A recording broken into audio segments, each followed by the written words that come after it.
A pardon is a typically Breton form of pilgrimage and one of the most traditional demonstrations of popular Catholicism in Brittany, of very ancient origin, probably dating back to the conversion of the country by the Celtic monks. It is comparable to the parades associated with St. Patrick's Day in Ireland and New York.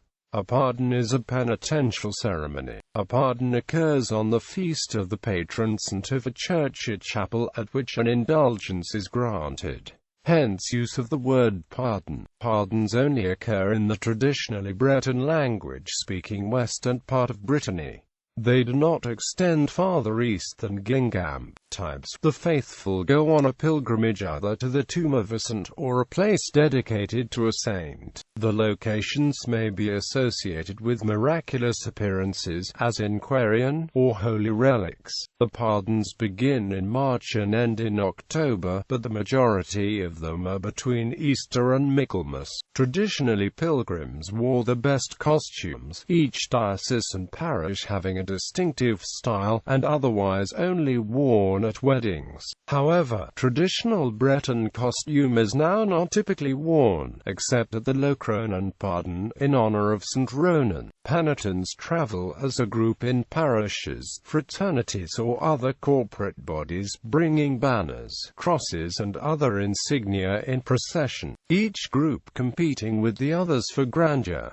The leader of the pardon, typically a high-ranking ecclesiastic, has the title of pardoner. If relics are involved, he will normally carry them during part of the procession. For most of the pilgrimage, however, this honor falls to those who were considered to be worthiest of it by the various social groups represented. The greater part of the day is spent in prayer, and the pardon begins with an early Mass at 4 a.m. Its observance, however, has actually commenced earlier, for the preceding evening is devoted to confession, and the rosary is generally recited by the pilgrims the whole way to the place of the pardon. After the religious service, a great procession takes place around the church. This is the most picturesque part of the pardon and may be regarded as its mise en scene. At Sant'Andrea, this procession is especially striking.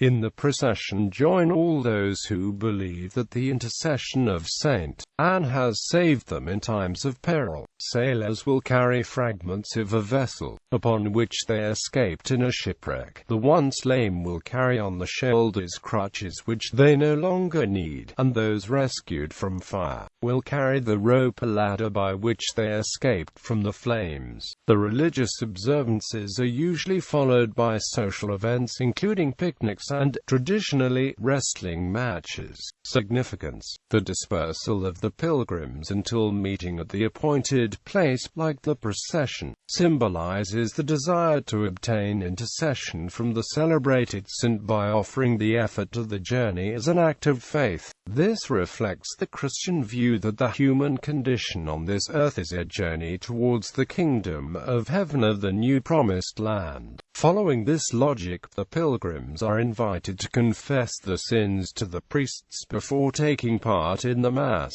which is often followed by solemn vespers. Once they are granted absolution, the groups engage in communal festivities to express the joy of Christian redemption. This can take the form of a village fair or even resemble a fun fair. Principal pardons: there are 5 major pardons. Saint.Eve at Tréguier, known as the Pardon of the Poor. Our Lady of Roumengel, known as the Pardon of the Singers. St. Jean-de-Dieu, near Morlaix, called the Pardon of Fire. St. Ronan, or the Pardon of the Mountain. And St. Anne de la Palude, or the Pardon of the Sea. Very large pilgrimages are made to some pardons, including those of St. Jean-de-Dieu and St. Andrea in Morbihan. The York.A Pardon of St. Ronan involves a ceremony. The former occurs on the 24th of June, and that of St. Andrea on the 24th of July, the anniversary of the finding of the miraculous statue of St. Anne by the peasant Yves Nicolasich. The latter is regarded as the most famous pilgrimage in all Brittany, and attracts pilgrims from Tréguier, Lenay, Cornouailles, and especially from Morbihan. Some pardons are held during notable religious festivals, such as the Feast of the Assumption on August 15th. The pardons dedicated to the Virgin Mary are usually followed by those dedicated to Mary's mother, Saint Anne, patron saint of Brittany. However, the majority honor local saints because of the patronage role to protect specific categories of people or activities. Thus, there are pardons dedicated to Saint Gildas at the beginning of June in Tréguier, to Saint Gwyach, patron of girls about to marry, and to the patron saints of individual parishes. The pardon of Saint-Yves in Tréguier honors him, the legal profession, of which he is patron. Its influence is now international, since thousands of pilgrims, official or anonymous, from all the countries of the world, meet at his tomb in the parish of his birthplace, in fraternities of lawyers, judges and other legal professionals. Pardons in art. Pardons were a popular subject in 19th-century French art, since the local people dressed in their elaborate traditional Breton costume for the ceremonies, and also involved open-air public festivities. Many artists came to Brittany to portray pardons. Jules Breton and Pascal Dagnan-Bouvret painted a number of such scenes. Paintings by members of the Pontavin schools such as Paul Sérassier and Paul Gauguin's vision after the sermon are also inspired by this aspect of Breton culture.